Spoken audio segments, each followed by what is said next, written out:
Hey, people who love to read scary stories, and you other people out there who love to write scary stories. I made a sick new website at lostvoid.app that will officially launch this month, but you can check it out now and submit your stories for our waitlist. It's an exciting new place where you can share your best creepypasta, and readers can enjoy terrifying tales and vote on their favorites. In fact, we'll be holding a contest soon with a $500 first place prize. So go to lostvoid.app and submit your scariest story, or read a few of my own samples. Link in the description. Tonight, my dear coffee addicts, I've got several scary and allegedly true work stories for you about horrific murders, disturbing night shifts, and more. You won't want to miss this first story. Wink wink. Be sure to send me your scary and true work stories at eeriecast.com/submit. And stop what you're doing right now, rate and follow Tales from the Break Room on Spotify, Apple Podcasts, and subscribe to Darkness Prevails on YouTube. Thank you. These are Tales from the Break Room. Mrs. Dubowski's Lawn, from Eagle Thigh. That summer I was 15.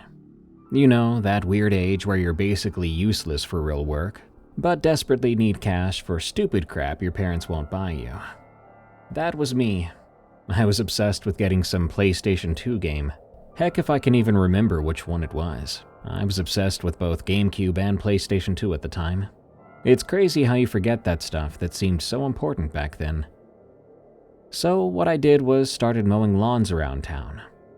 We lived in one of those nothing special towns in upstate New York, where people actually knew their neighbors and nobody locked anything up.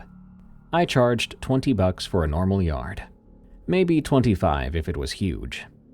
Dad let me borrow his crappy old mower and I'd drag the thing around in our beat-up wagon like some kind of suburban hobo. Most of my customers were pretty standard people. There was this one family who didn't need their grass cut half the time but liked things just so. And I remember this little old man who would literally watch me the entire time from his porch, making these little gestures whenever I missed a spot. And a woman I called Mrs. G, who would slip me an extra $5 to deal with her dandelions. One summer I picked up Mrs. Dubowski. I started to cut her grass in June. She had this place, one of those old houses with a really long driveway. The yard was huge, mostly in the front, and the house was a washed-out yellow color with dark green shutters that had seen way better days. It wasn't a dump, per se, but it was certainly easy to tell how old it was. Here's the thing about Mrs. Dubowski. She never said a word, never talked at all, not the whole summer that I knew her. The lady was probably 60-something, short, and she always had her gray hair pulled back super tight. Whenever I'd knock on her door to let her know I was starting, she would open the door, give me this sweet little smile and nod. That's it. But she was nice, you know. After that first time, she started to bring out these trays with lemonade and weird European cookies, these flat, crunchy things covered in powdered sugar that got all over you. She'd leave them on the porch rail, smile, then disappear back inside. It became our thing. Sometimes she'd bring cookies, sometimes cut up fruit. One time she brought out homemade pierogies that were still steaming. Those were incredible. It didn't take long for her to become my favorite place to cut grass. Regarding her silence, I just assumed her English was terrible. We had a bunch of Eastern European families in town, so that's fine by me. But the bad part was the guys who would show up. So I would do her place every other Thursday afternoon. Usually it was just her and her silent smiles, but sometimes, maybe 4 or 5 times that summer, there would be this massive black Silverado in her driveway. One of those jacked up trucks, with windows so tinted dark, you couldn't see crap through them. And with the truck, there would be these guys at her house. They were the same type of guys. Big dude, usually blonde, built like they lived at the gym. They would talk to each other in Russian or Polish or something. Harsh-sounding words that made everything sound like an argument, even when it probably wasn't. Whenever I was there, they would watch me like a hawk, and I never knew why. The first time it happened, I was doing the edges along the driveway when one of them came out on the porch. This guy just stood there, arms crossed, and stared at me. He didn't say anything and didn't even move, but he watched me like I was an intruder that shouldn't be there. I felt like he was sizing me up for a coffin. Creeped me the heck out. I went into turbo mode to finish that day. Every time they were there, it was the same kind of deal. They would come out, light up their cigarettes, and just stare at me. And the more it happened, the less this felt like normal people watching. Made you feel anxious and nervous, hyper aware of every little move you made. Kind of like when you know you're on camera and you're trying not to be awkward. Mrs. Dubowski never came out when they were there, so there would be no cookies and no lemonade on those days. Maybe she was as scared of them as I was. I was starting to think that maybe I should get a different lawn to cut on those days, but then I thought about the way she would leave $30 in an envelope under her brick door, even though the job didn't cost that much, and about how the creepy brigade wasn't there. It was perfectly fine, easy money. So I convinced myself to keep coming back. The last time I ever went there, I arrived at 2 like I always did. There was no truck there that day. Everything looked normal. But when I went to knock on the door to let her know I was starting, the door was already open. Not all the way, but cracked open maybe half a foot. I knocked anyway, then called out, "Mrs. Dubowski? It's me, here to do the lawn." I didn't hear her reply. I knocked harder and swung the door open more. The inside was dark, and all the curtains pulled shut, even though it was bright as heck outside. "Hello? Mrs. Dubowski?" Still nothing. I pushed the door open wider and leaned in. I could see the living room, couch, coffee table, big bookcase. Everything was all dim and quiet. "Mrs. Dubowski, are you all right? Your door's open." It was that kind of extremely creepy silence, like exploring the local abandoned building alone. I guess I kind of was at the time. I stepped inside and fumbled for the light switch. I found it and flicked it, but nothing happened. The power must have been out. I took another step in and waited for my eyes to adjust, and I suddenly stepped on something, wet and slippery. My shoe skidded forward, and whatever it was made this horrible sliding sound across the floor. I almost ate crap and had to grab the door frame to stay upright. "Crap," I said out loud. I couldn't see what it was in the dark. I figured she'd dropped something, maybe got sick and had to leave for the hospital in a rush. That would explain the door. But what about the power? I felt so bad for Mrs. Dubowski. She was an old woman living alone and all that. She probably forgot to pay the electric bill. I decided to just do the lawn and come back to lock up after. It seemed like the neighborly thing, and if she really had been sick that day, I wasn't going to charge her. She'd been so nice to me after all. The next 2 hours were business as usual. A hot sun, a loud mower, and the same old routine. I kept looking at the house, hoping to see her car pull up or her walking outside, but it never happened. When I finished up, I went right back to the house. The door was still open and it was still dark. I stepped up to the entryway. "Mrs. Dubowski, if you're here, I did your lawn. I'm gonna close up your house for you, okay?" I reached for the light switch again, just automatically. This time it worked. The lights blazing on made me squint. I guessed whatever electrical thing it was had fixed itself. Is that even a thing? I was a dumb kid, so that was my best guess. My eyes adjusted and I looked around to make sure everything was cool before locking up. But then I saw it. There on the floor, smeared and dragged from where I'd slipped on it. A piece of pale, wet-looking flesh. My brain kept trying to make it something else. Raw meat from the kitchen, a kind of mask, a prop, anything but what it actually was.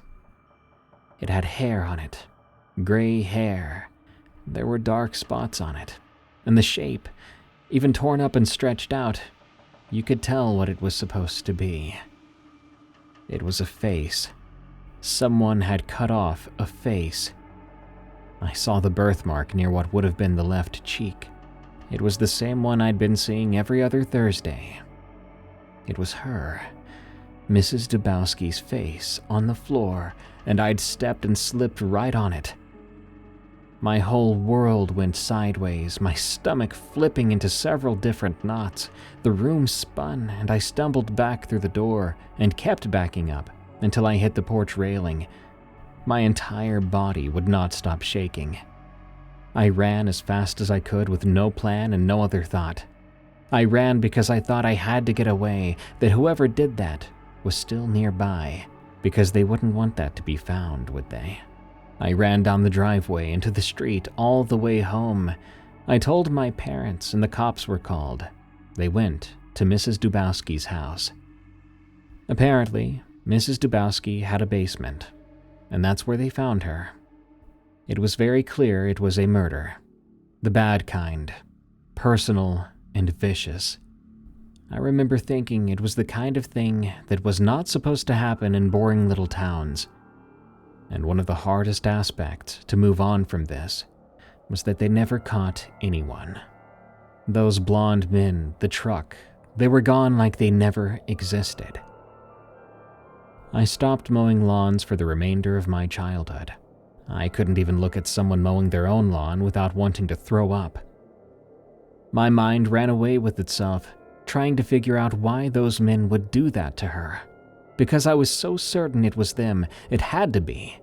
Why would they want to do that to an old woman? If they hated her so much and had to kill her, why do that to her? And I had stepped right on her face. To this very day, I feel as though I can't be forgiven for that. Like I desecrated her body and her very soul, and I didn't know it. I hear that sound, that wet flesh sliding across the floor, squelching underfoot. I hear it in my dreams and wake up sweating. I try my best to forget that I spent 2 hours mowing her grass while her face was just lying there on the floor. And I'd stepped right on it.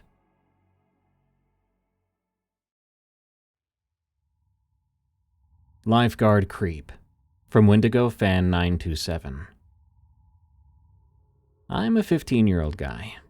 I used to be on the swim team, and some of the guys there said I should get a job as a lifeguard. One interview later and a week of training, I got a job at my local YMCA. The first couple of days were great. Everybody was so nice, and the job was easy enough, and you always got to meet new people. That fun, however, ended when I had my first shift with this one guy. He was short, thin, and blonde, and the biggest nerd I've ever seen. For the sake of his privacy, we'll call him Jack. Jack was openly bisexual. Being the dude I was, I didn't really care. As long as he knew I was straight, I was fine. I even introduced myself jokingly as the gayest straight man you'll ever see. However, he didn't laugh at that. Every time he and I shared a shift, I would catch him staring at me. When I was trying to go on break, he would always walk up to me and talk about anime. He knew I liked it because of his spying on me while I watched it on my breaks. He clearly liked me, despite my constant ignoring of him. One day I was waiting for my bus. It was pretty dark out, and I was on the phone with my girlfriend, M. She was checking up on me on the phone and asked how work was that day. I told her that work was work. You sit in a hot, humid room all day, telling kids not to run. I then asked how her work was. She basically said the usual, just fries and fatties. We both laughed at that. I was about to reply back when Jack, of all people, walked out behind me. He started to try to talk to me, but I wasn't listening. I was smiling and nodding while listening to him talk, trying not to be too rude. My bus pulled up, and before I could even get on, he managed to grab my phone. He then pushed me back and immediately ran on the bus, talking to M through my phone. Now, I was a tall and athletic guy. I ran right after him, demanding that he give my phone back. That little creep, after stealing my phone, had told my girlfriend we were done and that he was my new boyfriend. What in the world? I was beyond ticked off, and after managing to wrestle my phone back, I clocked him in the face. He shouted, "What the heck, dude? You'll be sorry for this. I've got a knife at home and I'll cut you up tomorrow." I hadn't expected such anger from him. I mean, he had started this.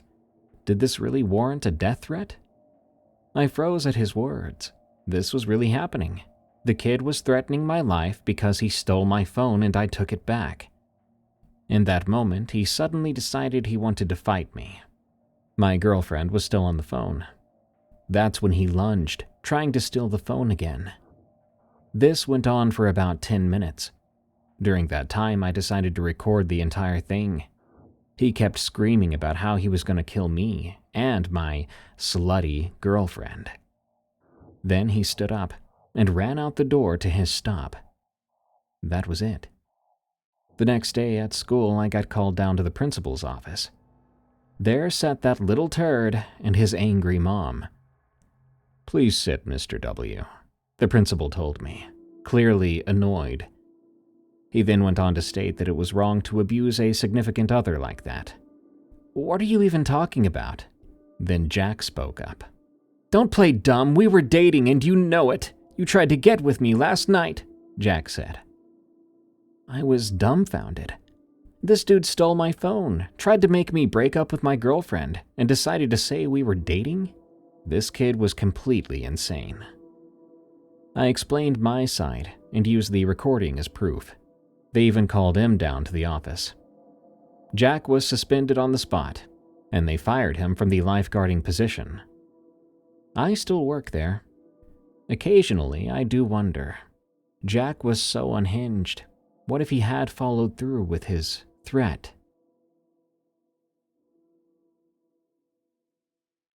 The Things We Don't Talk About, from A.C.O. Jenkins. Before I can tell you these stories about being an animal control officer, I've got to tell you about my childhood first.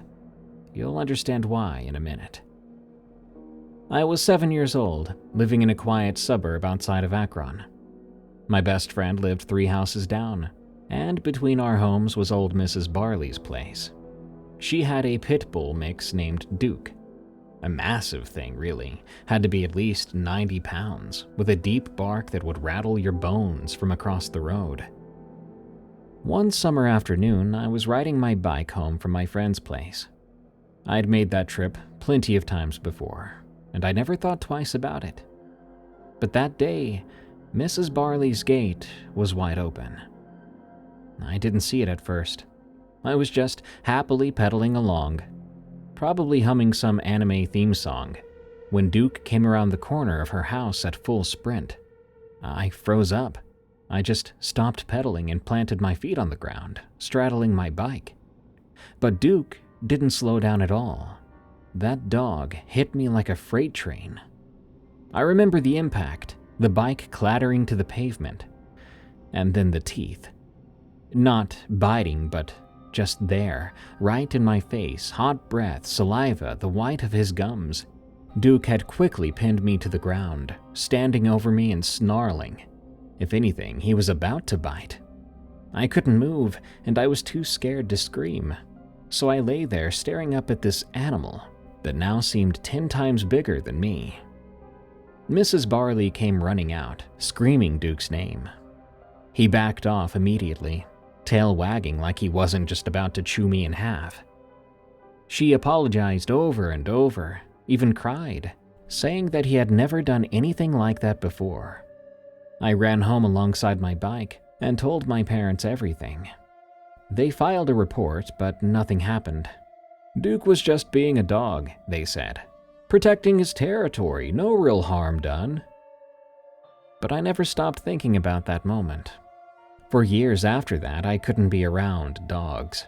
It made my stomach drop. Hands would shake, breath would catch. I'd cross the street if I saw someone walking their pet. My parents got me in therapy for a while. It helped, and slowly I learned to be around dogs again. Eventually, I could even pet them without that old panic rising up. By the time I was an adult, the fear had been conquered. That's why becoming an animal control officer felt right. Maybe I could help prevent another kid ending up in that kind of situation. Working for animal control, I worked with dogs every single day. Aggressive ones, scared ones, sick ones. I'd even been bitten twice on the job. But it never brought back that old fear. I was past it. And I was dead wrong. Now on to the experience. It was a Tuesday morning in late September. Dispatch called me at 6:47 a.m. Someone's neighbors had reported hearing screaming from a residence, followed by silence. Police were en route, but they'd heard dogs barking aggressively and requested animal control on standby. The usual procedure. I pulled up to a small ranch house with peeling paint and an overgrown yard. 2 squad cars were already there. One of the officers was standing by his cruiser, face pale and talking into his radio. He took one glance at me and walked over quick. Hey, we need you to handle the dogs in there first," he said. He sounded concerned. "We can't get in there until the dogs are secured." "How many?" I asked. "That we know of? 3 pit bulls. They're in the back bedroom." I shrugged away a bit of memory, that one I get when I see pit bulls, because Duke was a pit bull mix. But I wasn't afraid of dogs anymore, so I grabbed my catch pole and protective gear. One of the other officers met me at the door. This one was a younger guy, maybe in his mid-20s, and rather than being pale, he looked gray. "You good?" I asked. He nodded but didn't say a word.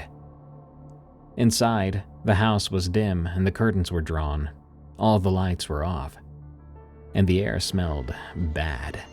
I figured I was about to find at least one of these dogs dead and partially rotted. I began walking. I could hear them before I saw them. It wasn't barking, but a very low and continuous possessive growl, like a dog guarding his bowl of kibble. We moved down the hallway. The younger officer was in front of me, leading the way. At the end, the bedroom door was already open. The young officer stopped at the threshold, and I stepped up beside him. And then I saw her. This isn't her real name, for obvious reasons, but I'll call her Mrs. Hutchins. Mrs. Hutchins, 73 years old, was in her room, but in that moment, I could not tell her age, and I could barely identify her. She was on the floor beside her bed, and the 3 pit bulls were on her. They weren't attacking anybody. They were eating. The largest one, a brindle male, had his muzzle buried in her abdomen. The other 2, both females, were at her legs and shoulder. They weren't in a frenzy. They were methodical, calm, like they were just having some breakfast. They looked right up when I entered the room. 3 pairs of eyes locked on us. Their muzzles were dark, soaked with blood. The brindle's face was almost black with it. And just like that, I was 7 years old again. My hand started to shake. The catch pole felt really, really heavy, and my vision began to tunnel. All I could see were those eyes and those teeth. Duke's teeth, his hot breath, the weight of him on my chest. I couldn't breathe. The officer was saying something beside me, but it sounded distant. The dogs hadn't moved yet. They were just watching or waiting. Then the brindle stood up, real slow. He was a massive one, maybe 70 pounds, thick-chested and muscular. He took one step towards us, then another. Blood dripped from his jaws onto the carpet. I should have done my job and raised that catch pole. But instead, I was petrified. That old terror had me locked in place with every muscle seizing up. "Jenkins," the officer said. "Jenkins, we need to move now." The dog took another step. His eyes never left mine, Behind him, one of the females started growling again. Not at us. At him, like she was warning him not to leave her. Something in that sound broke the spell. The way it was so possessive, I was suddenly reminded that this wasn't about me. This was about a poor old woman who had died alone with her own pets. This was about a job that had to be done. I raised the catchpole. My hands were trembling, but even so, I raised it. "Easy," I said, trying to keep my voice from cracking. "Easy, boy." The brindle stopped. His ears went back, but he stopped. What happened next took 3 hours. 3 hours to safely secure those dogs, get them into the van, and process the scene. All the while, I was supposed to maintain composure, but every instinct in my body was screaming at me to go home. The female officers who processed Mrs. Hutchins' body were professionals. They didn't speak much and didn't need to. The investigation revealed that Mrs. Hutchins had died of a heart attack. Natural causes. The dogs had simply been hungry. Locked in that room with her body for almost 18 hours, they did what animals do. But I couldn't shake it. I wasn't going to get that image of 3 faces, bloodied, looking up at me, out of my head. I had to take a week off work. I told my supervisor I needed some time. I think he understood the moment he saw my face when I came back. When my vacation was over, I thought about quitting the job, finding something else to do, but I stayed. Maybe out of stubbornness, maybe out of need to prove I could handle it. This brings me to the second story, and it was only about 3 or so months after the last one. I got another call, and it tested me in a completely different way. This one involved a welfare check. There was an elderly man who lived alone, and his neighbors reported not seeing him in or out of the house for several days. His 17 cats were reportedly making noises. 17. And this guy only lived in a 2-bedroom apartment. I'd handled hoarding situations before. They're sad but manageable. Mostly I was just thinking, how do you fit 17 cats in a 2-bedroom apartment? When I arrived, the apartment manager let me in. That smell hit me first. Typical cat hoarder smell. Ammonia, waste, decay. I'd smelled worse before. But the cats in that place acted wrong. They weren't scattered around the apartment, but rather arranged. All 17 of them, and I counted, were sitting, positioned throughout the living room in a perfect semicircle, all facing the hallway that led to the bedroom. They weren't moving or making any noise at all, but just sitting there and staring down that hallway. I called out the man's name. There was no reply. I then carefully stepped into the living room. Not one of those cats looked at me. Their eyes were fixed on that hallway, unblinking. Some of them were so still I thought they were dead or statues, but then I could see their sides moving. They were alive. They were breathing, but they were waiting for something. The apartment manager stayed by the door. Smart man. He wasn't the one that chose animal control for his profession. I moved toward the hallway. As I got closer, 2 of the cats, a tabby and a black shorthair, stood up in perfect unison. I thought they were going to look at me or acknowledge me, but no. They seemed to get in front of me, like they were blocking my path. They positioned themselves in front of the hallway entrance side by side. They weren't hissing or arching their backs, just standing in the way. So I decided to talk to them softly. "It's okay, I'm just checking on your owner." I stepped around them. They didn't stop me, but they did keep careful watch. Both of their heads swiveled to track my movement. The hallway was dark, so I flicked on the hallway light. At the end of the hall was the bedroom door. This situation felt very familiar, and I was starting to get a nervous stomach. The door was closed, but at the base of the door I could see more. 4 more cats sitting and staring at that door, completely motionless. Then a sound came from inside the bedroom. It wasn't the owner. This sounded like a droning hum, like a generator running, or kind of like purring, collective purring. And something about the sound filled me with absolute terror. It's hard to explain. Have you ever heard those stories of black-eyed children that just looking at them or being around them fills the person with dread? That's how I felt. I had no real reason to be so terrified of these cats or that sound, but I felt in that moment like Satan was about to pop through the door. It was some kind of feeling I've never had before, like it was clawing at the most primal part of my brain. I began to back up then, slowly. The 4 cats at the bedroom door didn't move at all, and the 2 in the hallway stayed perfectly still. As I retreated to the living room, the semicircle of cats remained frozen, 17 sets of eyes, all fixed on that hallway, still waiting. I remember thinking, I was told he had 17 cats, but with those 4 at the end of the hallway, that would be 21. I went outside and called it in, telling dispatch I needed some police help for the welfare check, and said that I felt sick to my stomach. If I explained what was making me feel sick, I likely would be laughed at for the rest of my days. I waited outside until the police arrived. When they got there, we went in again. The cats had moved this time. They were scattered now, behaving like normal cats. Some eating, some sleeping, some grooming each other. It was a breath of fresh cat pee. The owner was in the bedroom when we got there, all in one piece, but dead. Natural causes is all I heard. He'd been dead for 4 days. Luckily for me, I never had to go back into that apartment. They were able to get someone else to handle the cat removal. I'm still in animal control at the moment.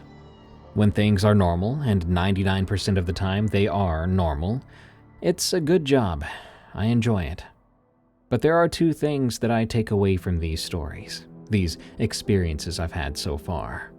Firstly, just because a dog acts like your best friend doesn't mean the both of you aren't animals. Just as if your plane crashes in the mountains and you're a survivor, among others, you might starve enough to start thinking about eating each other. Dogs too will do what they can to survive a desperate situation. Secondly, some things are just nonsensical, like the way birds know when a disaster is about to happen. So they up and leave, way before humans have even the slightest idea.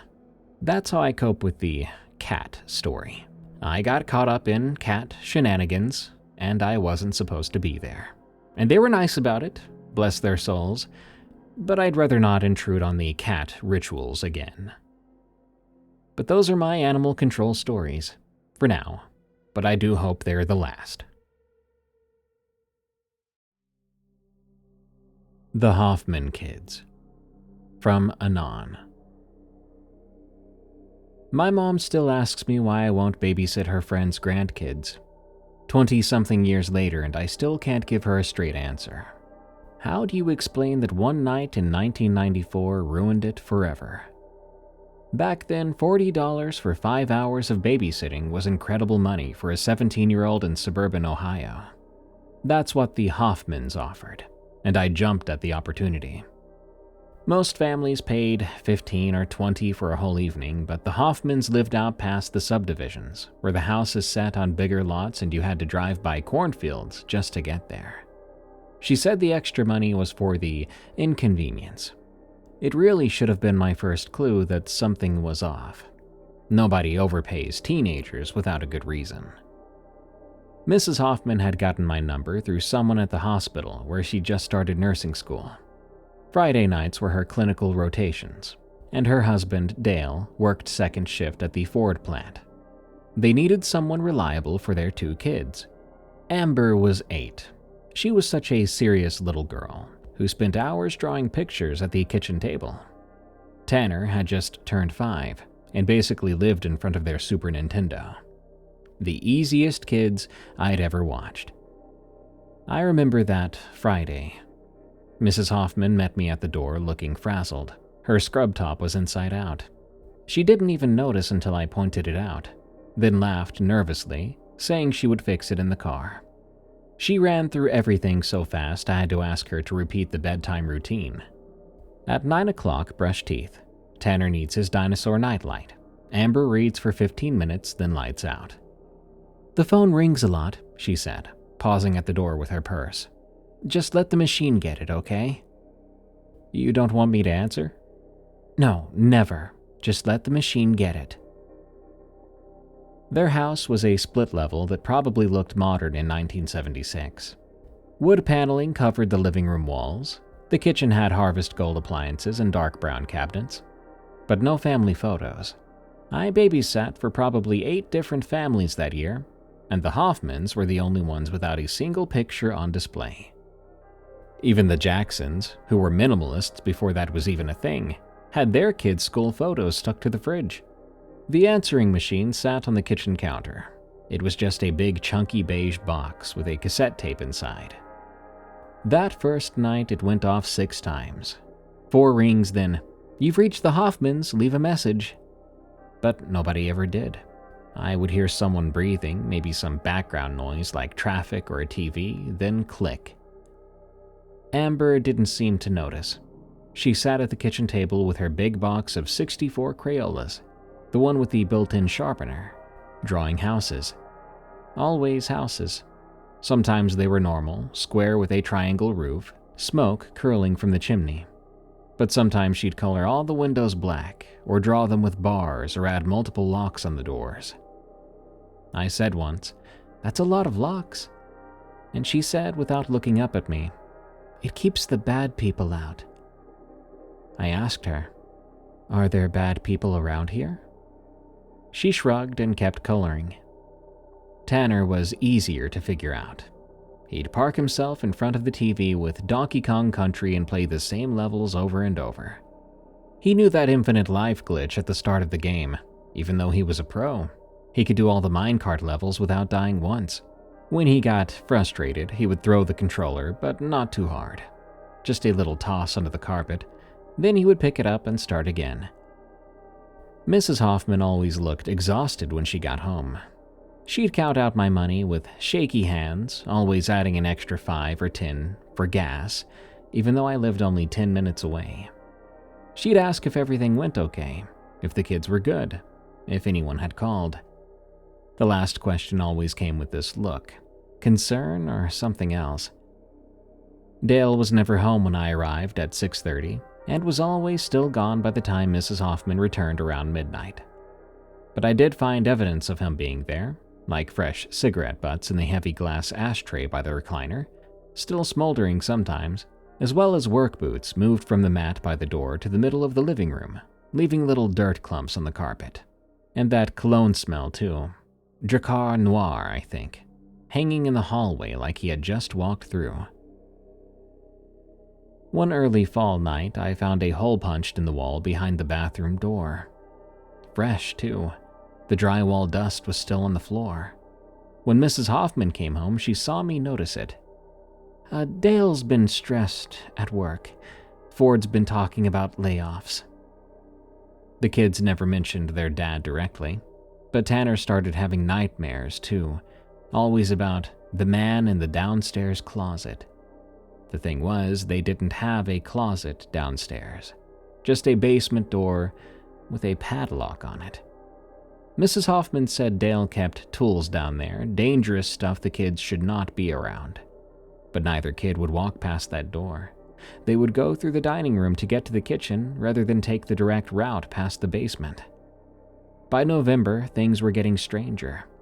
I'd put something down, my textbook, a glass of water, the TV remote, and I would find it moved when I came back. Not too far, but shifted, like someone had picked it up and put it back down. Once I made Tanner a peanut butter sandwich, and I went to get him a juice. When I came back, I found the sandwich on the opposite counter. Tanner swore he hadn't touched it. The phone calls got worse, too. Instead of just breathing, sometimes I'd hear a man's voice, muffled and angry. He would be talking to someone else wherever he was calling from. She thinks she's so freaking smart. I heard once. Another time, I know where they are. Mrs. Hoffman started to come home later. Midnight became 12:30, then 1 a.m. She would apologize and blame her clinical instructor and hand me extra 20s. The circles under her eyes got so dark they looked like bruises. Maybe they were bruises, but I didn't ask. One Friday after Thanksgiving, I arrived to find Mrs. Hoffman crying in her car in the driveway. She saw me pull up and quickly wiped her face, trying to smile. Inside, there were 2 suitcases by the door. "Just in case we need to visit my sister," she said when she saw me. "She's been sick." But Amber later told me they didn't have an aunt. "Mommy doesn't have a sister. She said so when I asked if I could have one." That night, both the kids were very clingy. Tanner wanted me to sit with him while he played Nintendo. Amber asked if I could stay in her room until she fell asleep. Around 10 o'clock, I heard a car drive by slowly.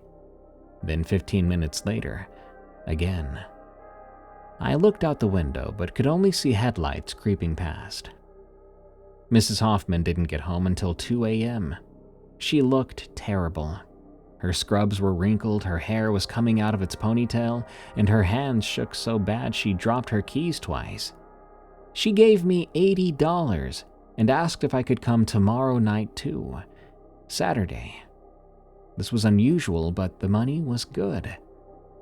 "Dale's working overtime," she said, but something in her voice told me that was a lie. 2 Fridays before Christmas, she paid me in advance. The first time she'd ever done that. Counted out $60 with trembling fingers and said she would be home really late, maybe as late as 3 in the morning. When she handed me the money, I saw bruises on her wrist, 4 little ovals like fingerprints. Then she grabbed my arm, not too hard but desperate. "If anyone comes by, anyone at all, don't let them in, even if they say they're family. Mrs. Hoffman, promise me nobody comes in this house." I promised. She left looking like she was going to her own execution. Amber barely touched her spaghetti that night. She sat at the table drawing a house with all the windows boarded up. And Tanner didn't even want to play games. He just sat on the couch holding his stuffed T-Rex and watching the door. "Is Daddy coming home?" he asked. "I don't know, buddy. Why?" "He came home last time when Mommy was at school, and he was really mad." "When was this?" "I don't know.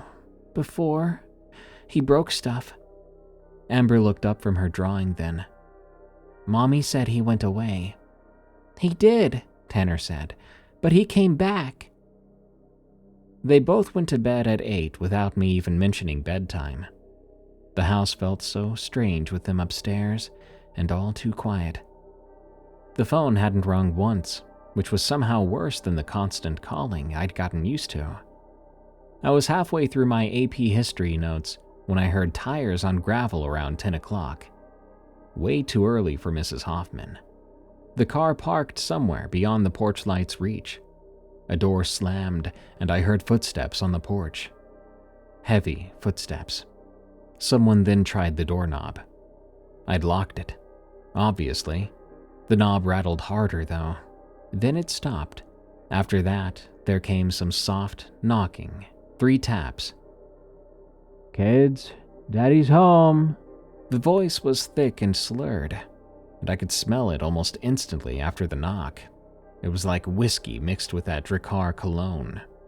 More pounding came, harder now. "Amber! Tanner, open the freaking door!" I heard footsteps upstairs. One of the kids was awake. "Stay in your room!" I shouted. The pounding stopped. For a second, I thought he'd given up. Then I heard glass shatter in the kitchen. I ran in to see an arm reaching through the broken window over the sink, fumbling for the lock. Blood ran down from where he'd cut himself on the glass. I grabbed the phone and dialed 911. 911, what's your emergency? "Someone's breaking into the house." I then gave them the address. The back door crashed open. Dale stood there, unshaven, his work jacket stained with blood from his arm and something else, something darker on his chest. His eyes were wild and unfocused. "Who the hell are you?" he shouted. "The police are coming," I said. He laughed, but it sounded more like choking. "Good. Tell them Dale Hoffman wants his freaking kids back." He had what looked like a hunting knife in his hand, the curved kind with a serrated edge near the handle, and there was blood already on it. Not from his arm. It looked a little older. Amber appeared at the top of the stairs with her stuffed rabbit. "Hey, baby girl," Dale said, his voice shifting to something artificially sweet. "Daddy missed you so much." "Mommy said you went away." "Mommy's a liar who's trying to keep us apart." I heard the sirens now getting closer. Dale heard them too. His face changed and the fake sweetness vanished. "Come on, both of you. We're leaving now." Amber didn't move. "No." "Get the hell down here!" He took the stairs 2 at a time. I grabbed the heavy glass ashtray from the side table, 3 pounds of solid crystal, and brought it down on his skull as hard as I could. The sound it made was wet. He went down the stairs backwards, knife clattering away, and he didn't get up. Blood pooled under his head, mixing with the blood from his arm. His eyes were open but losing focus. He was breathing, but it sounded ragged. The cops arrived only a couple minutes later, then an ambulance. While the paramedics worked on Dale, the cops searched his truck. They found a loaded .38 under the seat, rope and duct tape in a duffel bag, a manila folder full of photos, pictures of the house from different angles, pictures of Amber, Mrs. Hoffman, even of me, taken from the cornfield across the road.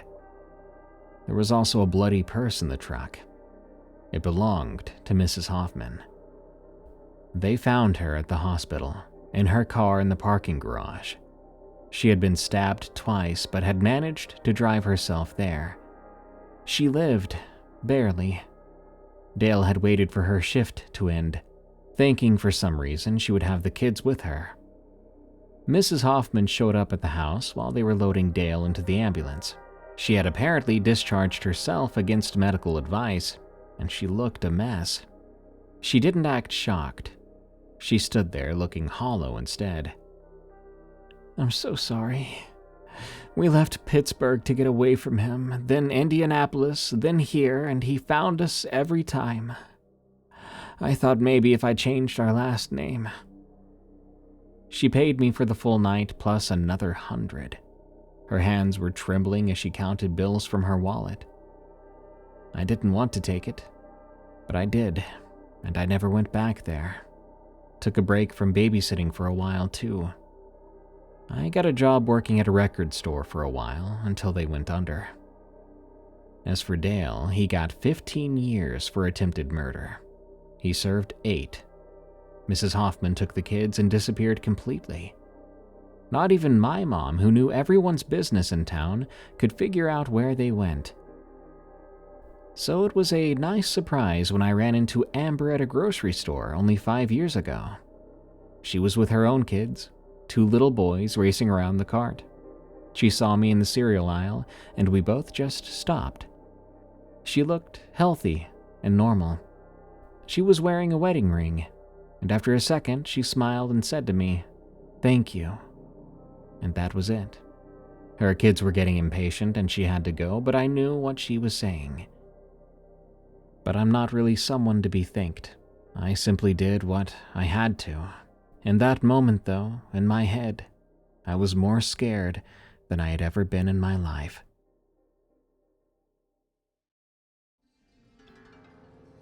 The Night Shift. From GRM. My mom got sick 2 years ago. Cancer, the aggressive kind that doesn't give you time to prepare. I dropped out of college in my final semester to take care of her. I used up my savings on medical bills that insurance would not cover. She fought hard for 8 months before she passed. By then, I had nothing left. No degree, no savings, no job prospects that didn't require the credentials I'd abandoned. The gas station job I got came through a friend of a friend, a run-down place about 15 miles outside of town, where the road cuts through nothing but pine forest and the occasional farmhouse. The pay was terrible, but it came with overnight shifts that nobody wanted, which meant I could work alone and didn't have to pretend to be okay around other people. The place is as bad as you think it might be. Half the lights wouldn't come on when you flicked the light switch, and the owner would not replace them. And it had these floors that no matter what I did just wouldn't come clean. And there was a smell to the place, like old coffee and cleaning supplies. There were 2 gas pumps out front, both ancient. A cooler section with drinks that didn't really stay quite cold. Shelves of chips and candy that probably predated my employment. But it was quiet. Most nights, I'd get maybe a dozen customers between 11 p.m. and 7 a.m. A lot of truckers, mostly. There would be the occasional lost tourist. Sometimes the local cops would stop by for coffee, but that's about it. For the first 2 weeks, it was exactly what I needed. Just mindless work, time to think, time to grieve without anyone asking if I was okay. I did not expect what happened next. I was restocking shelves one day and I heard the door chime.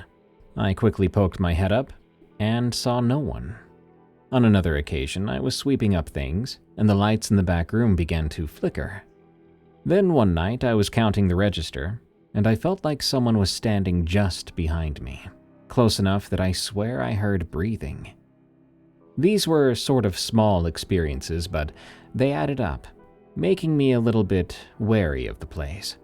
I blamed it on being tired, working overnight, and I wasn't sleeping very good. Grief does that to you. But then the bathroom incident happened. On a Thursday night around 2 a.m., it was dead quiet. I hadn't seen a customer for at least an hour. I was drinking too much coffee to stay awake, and before long I had to go to the bathroom.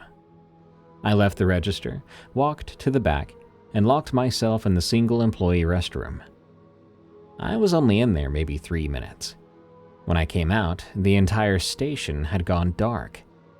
And I mean everything, not just overhead lights, but coolers, the coffee maker, the register display, the outside lights, pump lights too. Complete darkness. The only light came from the Coke machine's logo, but it made everything have a red glow to it. Honestly, I stood there a bit creeped out in the doorway of the bathroom. I still had my hand on the handle. I was thinking, was it a breaker, or do I need to call someone? When I noticed the figure. There was someone standing outside, pressed against the glass front door. They were standing there completely still, but I could see the human-like silhouette. They were tall and skinny, their head leaning a bit forward, as if trying to get a better look inside. My heart began to quicken in pace. I couldn't move, or I didn't want to, and I didn't call out. I stood there as well, staring at this shape pressed against the glass. Then, slowly, it raised one hand and placed it flat against the door. Their fingers were emaciated, thin and bony. I could see that even in this darkness. They reminded me more of spider legs rather than human fingers. I'm not sure how long I stood there watching this strange figure. Maybe it was 10 seconds, a minute, I don't know.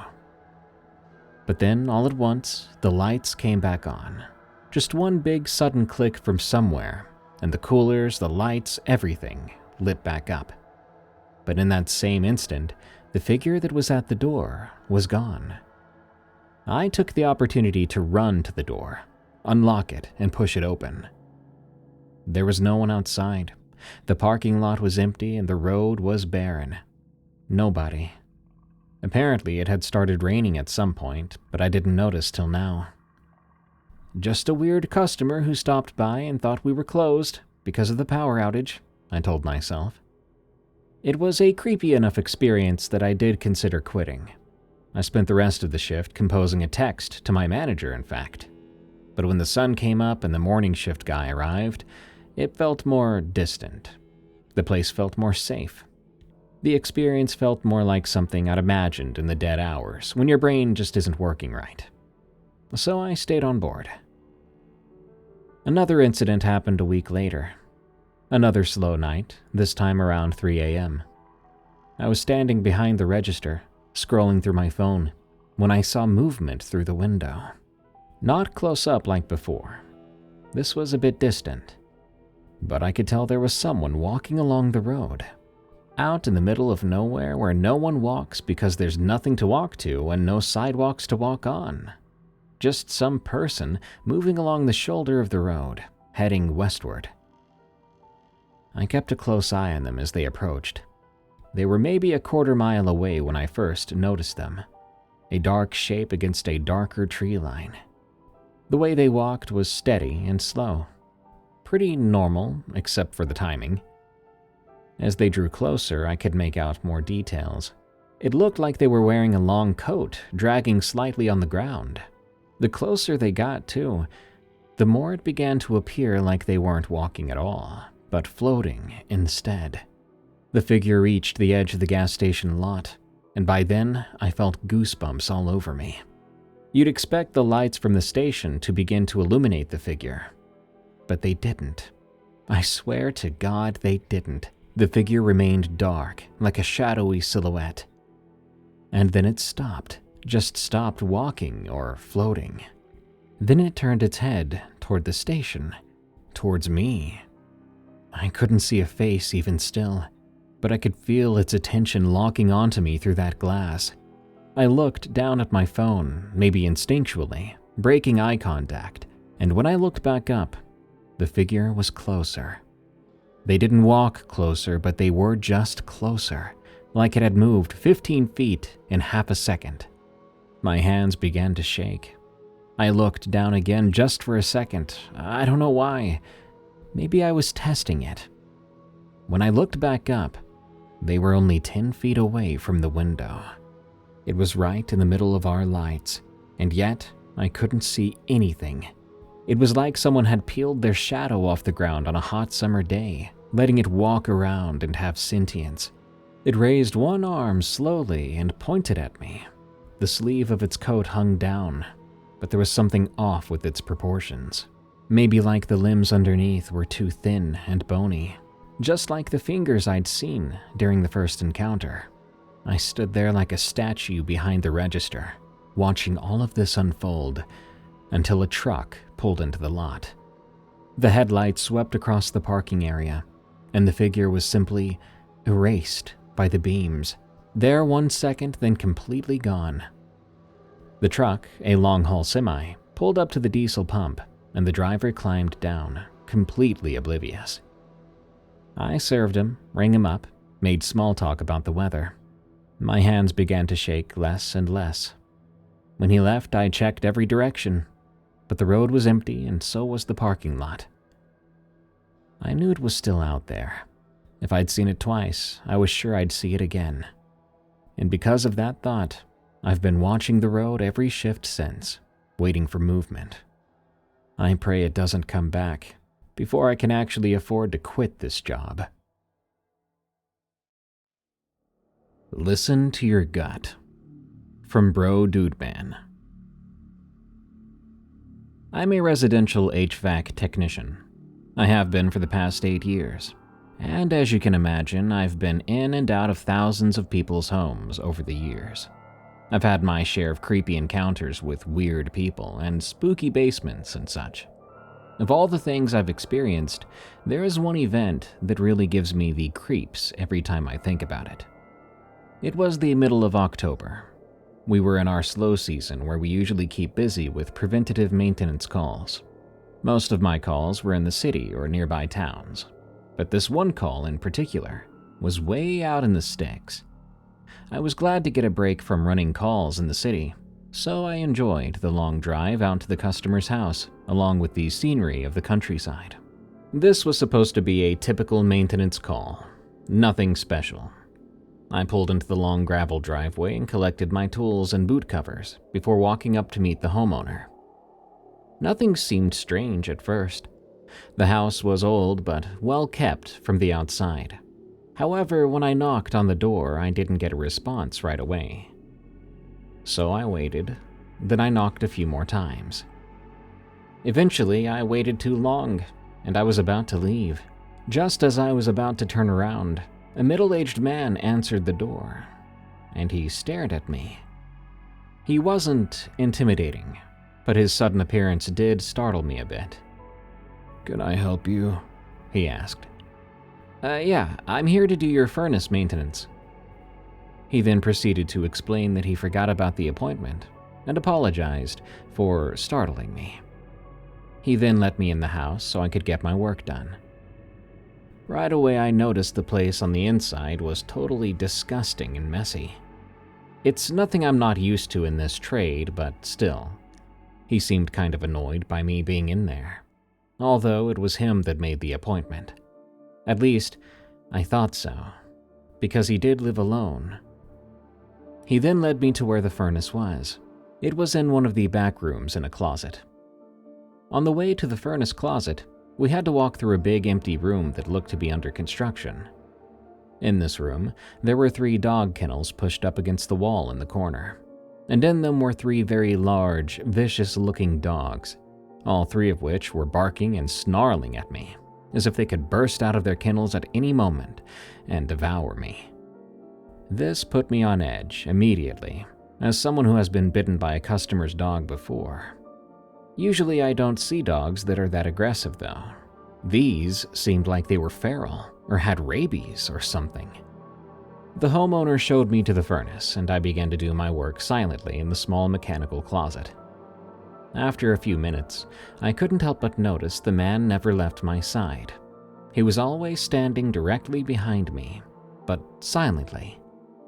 I'm used to customers being nosy and watching over my shoulder, but this guy was way too close, and he just wasn't saying a word. I tried to break the ice by talking about the weather, but he would just give short, one-word answers, making it even more uncomfortable between the two of us. I got a bad vibe from him, that's for sure. On top of that, the dogs in the next room never stopped barking or growling. It was a tense situation. After doing my routine checks, I found that the furnace needed a lot of attention and a few replacement parts. However, I really didn't feel like talking to the dude because he just creeped me out so much, despite looking like an overall normal guy. He had something about him that made me feel off. The whole situation seemed off. Everything from the house to the dogs to the guy's odd behavior. I was making up paranoid stories in my head that this guy was experimenting on these dogs to make them attack, or murdering people and feeding his dogs human flesh, or something like that. All possibly not true scenarios, but at the time, it all seemed plausible, because I knew this guy was up to no good. But how, I wasn't sure. Even so, I had to trust my gut on this one, and just get out of there. I decided I would lie and tell him that nothing was wrong with his furnace and just leave. When I turned around, to my surprise, he had actually left the closet. He wasn't anywhere in sight. It was a relief. I thought he finally decided to mind his own business while I did my work. But that turned out not to be the case. As soon as I walked out of that closet, the man was standing right on the other side of that wall, staring towards the doorway, as if he was ready to pounce. Once again, I jumped out of my skin as this guy startled me half to death, and I backed away. His facial expression never changed. He just stared. I thought the guy was going to attack me right then and right there. I quickly told him that everything looked great, and I was going to head out.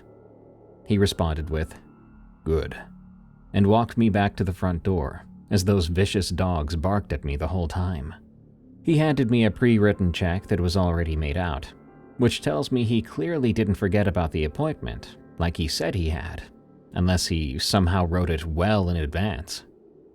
Either way, without a word, I took the check, and rather rudely booked it out the door and headed towards my van.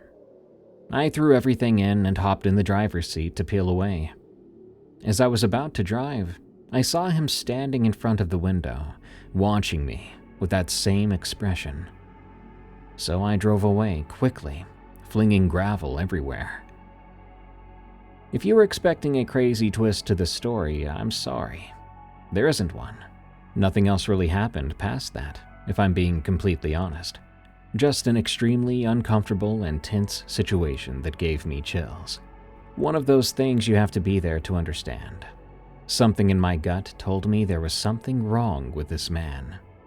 I don't know what it was, but I'm sure I made the right decision getting out of there when I had the chance. I think he was plotting something, and the way he acted, it made me think that he was not the true homeowner.